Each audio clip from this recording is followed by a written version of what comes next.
여러분 안녕하십니까? C채널 뉴스입니다. 목회의 꽃으로 꼽히는 것이 바로 설교입니다. 이러한 설교를 표절하는 것은 다른 사람의 꽃밭에서 꽃을 꺾어 오는 것과 같이 비윤리적인 행동이라고 볼 수 있는데요. 설교 표절의 심각성을 제기하고 표절 근절 방안을 모색하는 자리가 마련됐습니다. 최은원 기자의 보도입니다.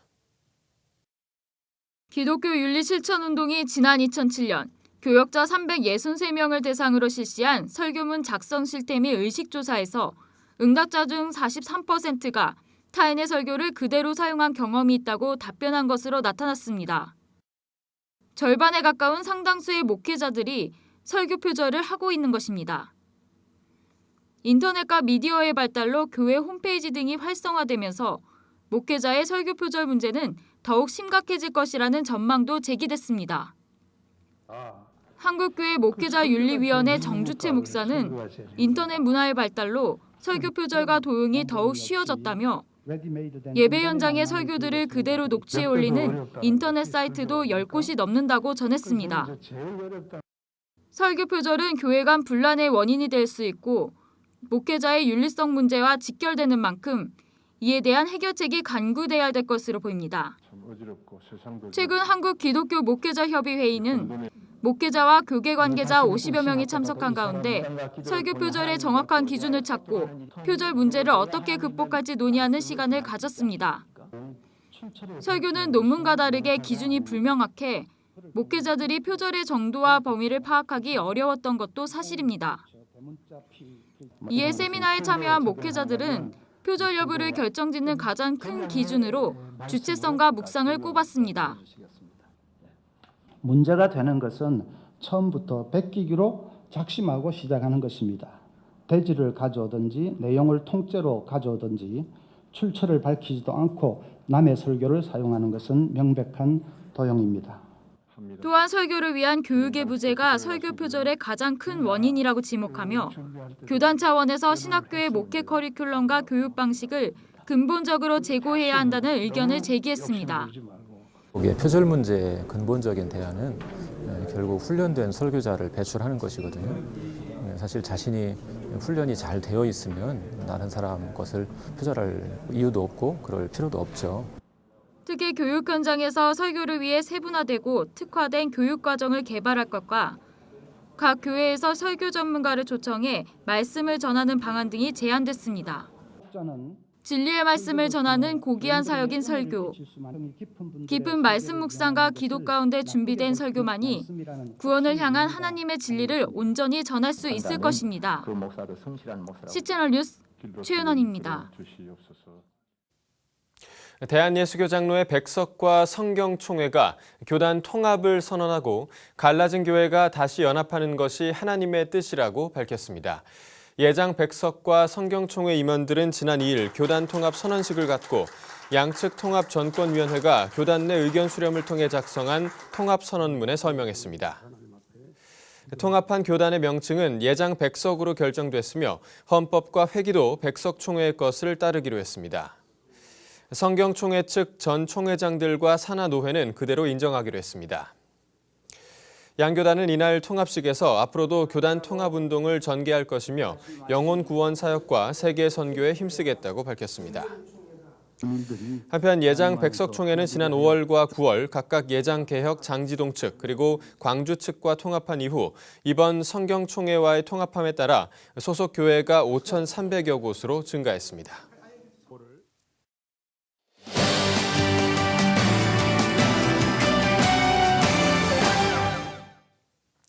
안양대학교가 최근 정치학 박사 출신의 행정 전문가를 새로운 총장으로 선임했습니다. 외부 인사를 총장으로 선임한 것은 이번이 처음인데요. 그만큼 신임 총장에게 기대하는 것이 크다고 생각됩니다. 특히 기독교 정신으로 설립된 안양대학교가 새롭게 비상하기 위해 어떠한 노력을 기울이고 있는지 오늘 이슈를 보는 창에서 김석준 신임 총장님 모시고 이야기 들어보도록 하겠습니다. 안녕하십니까, 총장님? 안녕하세요.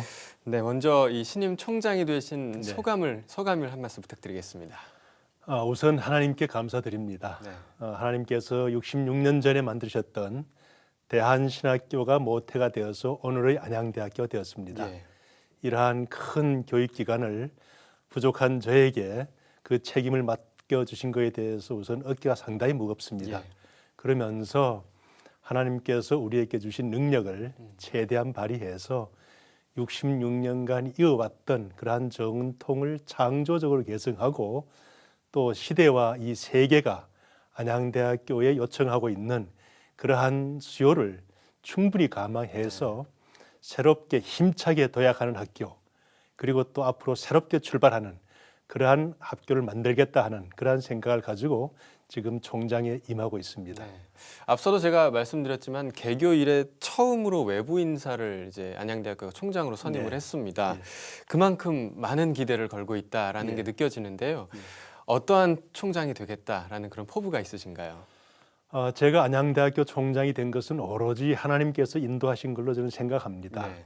제가 충분한 어떤 의지를 가지고 오기보다가도 그동안 제가 경험을 여러 가지 했는 것을 안양대학교의 현 시점에서 그 능력을 발휘해서 하나님께서 세우신 안양대학교가 네. 이 땅과 이 세계에 큰 족적을 남겨라 라는 그런 사명을 받고 있습니다. 그래서 그동안 지난 66년간 교육 중심 대학으로서 많은 훌륭한 일꾼을 키워왔습니다. 특히 기독교 대신교단의 예. 모태가 되어서 예, 예. 지금까지 한 3천여 명의 목사님을 배출하고 한 2천여 교회를 지금 만들도록 그렇게 하나님께서 축복해 주셨습니다. 앞으로 이러한 신학대학과 신학대학원뿐만이 아니라 나머지 대학까지 함께 어우러져서 국내 교육 중심 대학에서 이제 동북아의 중심되는 그러한 글로벌 대학이 되도록 제가 새롭게 여러 교수님과 함께 비상을 하고자 하는 그러한 생각을 갖고 있습니다. 네. 참 대학교가 너무나도 많잖아요. 예. 그 수많은 대학 중에 우리 안양대학교는 이러한 장점이 있다 할 만한 게 뭐가 있을까요? 그렇습니다. 제가 안양대학교 총장을 온다 그랬더니만 제가 서울대학교에서 토목공학을 전공했는데 네. 친구들이 야, 그 학교 참 좋은 학교야 그럽니다. 네네. 그래서 제가 와보니까 우리 학교의 이 도시정보 분야 그리고 환경에너지 분야 이런 분야는 국내에서도 거의 몇 번째 가는 그러한 아주 우수한 학교입니다. 예. 그래서 그래서 예를 들면은 지난달에 우리 학교 그 신동빈 교수 팀이 국토연구원을 제치고 325억 원이라는 과제를 따왔습니다. 네. 국책연구기관을 제키는 게 개인 교수가 참 어렵습니다. 그렇죠. 네. 그러한 훌륭한 학과들을 여러 개 가지고 있습니다. 그게 이제 특성화 분야인데 네.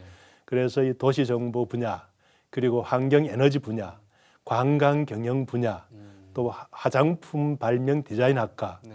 그리고 또 원래 또 대신 교단의 모태가 되는 신학대학과 신학대학원 이러한 훌륭한 교수님들이 특성화를 했기 때문에 예. 세상 지식뿐만이 아니라 하나님의 진리를 전파하는 그러한 어떤 기반으로서 큰 장점을 가지고 있는 것이 바로 안양대학입니다. 네. 그런 분야 지금 말씀하신 분야에 진학하려는 이 학생들이 좀 많이 예. 봤으면 예, 예. 좋았으면 하는 그런 마음이 드는데요. 예. 사실 요즘 갈수록 이제 대학에 진학하는 학생들이 조금 줄어들고 있다는 통계가 나왔습니다. 네. 안양대학교는 더욱 많은 학생들을 유치하기 위해서 어떤 방안을 갖고 있나요? 그렇습니다. 전국적으로 지금 저출산 고령화 사회 때문에 예. 곧 대학 입학 정령 학생이 한 16만 명이 줄어듭니다. 그렇게 되면 기존 대학들이 다 정원이 많이 줄어들게 됩니다. 그렇죠. 다행히 저희 학교는 수도권이 있기 때문에 입시 경쟁률이 아직도 한 10대 1 정도로 상당히 높습니다. 예. 그 점에 대해서는 이제 하나님께 감사드리면서도 그러나 앞으로 거기에 만족 못하고 앞으로 우리 국내 학생들이 모자라는 부분을 저는 과감히 중국이나 러시아나 베트남이나 동북아시아 심지어 아프리카까지도 예. 넓혀서 세계의 인재들을 우리 안양대학교가 키우고 특히 하나님의 진리 위에서 세상의 전문적인 지식을 가르쳐서 이들이 중국이나 러시아나 동북아시아나 또 아프리카나 이런 나라에 가서 전문 지식도 전파하고 또 하나님의 말씀도 전파할 수 있는 그런 지도자를 키우려는 네. 그러한 글로벌 교육 중심 네. 대학이라는 그런 사명을 지금 갖고 있기 때문에 학령 인구가 줄어들어도 저희는 전혀 두려움이 없고 네. 아까 말씀드린 그런 특성화 분야를 중심으로 한다라면은 세계적인 경쟁력을 지니는 그러한 학교가 될 것으로 생각합니다. 네, 방금 이 해외 인재들을 많이 이제 유치할 계획을 갖고 계시다고 했는데 그 인재들을 유치하는 것 외에도 대학교에서 이제 글로벌 대학으로 더욱 성장하기 위해서 갖고 있는 그런 계획들이 좀 있을까요? 예, 예. 그렇습니다. 우선 전국의 200개 대학이 지금 구조조정을 아주 이제 강하게 하고 있습니다. 예. 그래서 저희들은 우선 많은 훌륭한 교수님들을 모시고 있습니다. 그리고 조금 전에 말씀드렸듯이 우리 교수들이 외부 과제를 상당히 지금 많이 수지하고 있습니다. 그리고 또 제가 총장이 되고 난 다음에 앞으로 각 분야의 최고 CEO들이나 예. 또 학술원 회원과 같은 유명한 교수님들이나 또 전직 장관이나 국회의원이나 이러한 사회의 지도층들을 이제 석차 교수나 석자 교수, 특임 교수, 초빙 교수 이런 분들로 모셔와 가지고 우리 학생들에게 특강들을 인문학 특강이나 또 교양 특강을 함으로써 이 학생들이 인성에서 바른 그런 올바른 착한 선한 인재들을 기르고자 합니다. 네. 그것을 위해서 지난 12년간 아름다운 리더 코스라는 것을 우리 학교가 전국에서 가장 유일하게 이 기독교 정신과 한구석 밝기 정신이라는 네. 창학 정신을 실현하는 그러한 과정을 개발해 왔습니다. 예.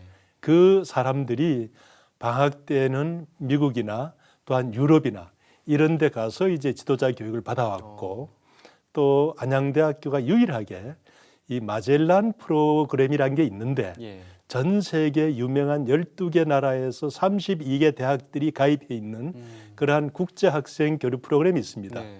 거기에 국내에서는 유일하게 안양대학만이 거기에 회원입니다.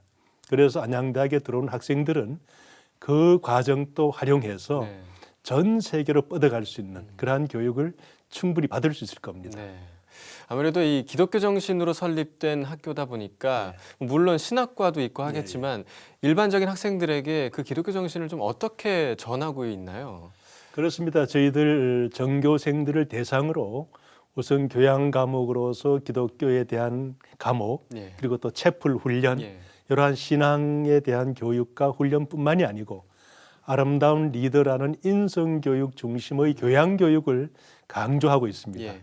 그 위에 이제 전문적인 그러한 능력들을 키우는데 특히 저희들은 아름다운 리더라는 게 바로 기독교 정신의 기본인 섬김과 나눔, 소위 그 서번트 리더십을 네. 실현하고자 합니다. 그래서 우리 학생들이 사회에 나가서 바로 주변에게 이름 없이 섬기고 어두운 곳의 각 구석에서 보이지 않는 구석에서 자신의 역할로서 빛과 소금의 역할을 해라 네. 라는 게 바로 저희 학교 창립자 김영실 장로님의 그 학교 건립 이념입니다. 그러한 정신을 우리 학생들에게 주입함으로써 네. 우리 졸업생들이 각 사회에서 봉사하는 그리고 남모르게 일하는 그러한 사람이 되게 지금 훈련시키고 있습니다. 네. 이 학생들이 이제 대학 졸업 이후를 보자면 사실 대학이 많이 취업을 위한 하나의 과정으로 생각되는 예, 예. 경우가 참 많은 것 같습니다. 그래서 그런지 인문학 같은 그런 과정들이 많이 쇠퇴를 하고 있는데 이러한 현상에 대해서는 좀 어떻게 보십니까? 저는 그것이 다 같은 측면이라 봅니다. 요즘 우리나라의 최고 기업들도 다 인문학 중심의 소양, 인성을 네. 가지고 지금 신입생들을 뽑는 경향이 크거든요. 그리고 또 정경련에서 조사한 기업체들로부터 어떤 인재상을 원하느냐 했을 때도 바로 바른 인성과 예. 전문 지식을 원하기 때문에 저희 학교에서 배출한 학생들이 바로 큰 기업이든 작은 기업이든 어느 조직에서건 주위 분들을 섬기는 자기가 먼저가 아니라 남들을 섬기는 자세로 봉사하는 입장이기 때문에 네. 낮은 자세에서 봉사하는 입장이기 때문에 아마 각 기업이나 각 학교나 다양한 직장에서 저희 졸업생들을 채용하시면은 반드시 안양대학 졸업생들이 네. 그야말로 하나님의 그 가르침을 말로 실천하는 게 아니라 행동을 네. 통해서 보여주는구나 하는 걸 아마 느끼시게 될 겁니다. 네. 자, 이제 마지막 질문인데요. 더 큰 범위에서 안양대학교도 이제 한국 대학에 포함이 되니까 우리 대학들이 어떤 것을 좀 추구를 해야 할까요? 학생들을 위해서 또 우리 사회를 위해서 어떤 것을 추구해야 할지 좀 한 말씀 부탁드리겠습니다. 과거에는 대학들이 지도자를 기르는 그러한 기관이었습니다. 네. 그러나 이제는 대부분이 다 대학들을 졸업하기 때문에 지도자라기보다는 도리어 구성원, 네. 사회의 구성원 내지 사회의 어떤 지도자를 섬기는, 지도자 함께하는 그런 어떤 공동체 의식이 더 중요하다고 생각합니다. 네. 그렇기 때문에 우리나라에 있는 200개 대학 그리고 또 많은 전문대학에 있는 사람들은 실용적인 지식과 기술을 가리키기도 하지만 바로 우리 공동체가 대한민국이 세계와 공존하고 또 국가 속의 가정과 직장과 개인이 공존할 수 있는 그러한 어떤 이제 소양, 인품, 그리고 어떤 바른 인성 이걸 가린 게 중요하기 때문에 우리 대학들은 바로 아무리 치열한 경쟁 사회고 아무리 취업과 일자리가 중요하지만 그런 인간의 본성 또 하나님께서 우리를 처음 창조하셨던 원래 의미, 창조주의 원래 의미를 교수들도 깨우치고 학생들도 깨우치고 이들이 만드는 가정과 사회가 깨우친다라면 하나님의 큰 틀 속에서 우리 대학 교육도 지도자를 바로 양성하고 이들이 바로 사회 속에서 녹아내리는 그러한 하나님께서 축복하는 대한민국이 되지 않을까 하는 그런 생각을 합니다. 네. 안양대학교가 기독교 정신을 갖춘 그런 인재들을 길러내는데 큰 역할을 하길 저희도 기대해 보겠습니다. 총장님 오늘 함께해 주셔서 감사합니다. 네, 감사합니다.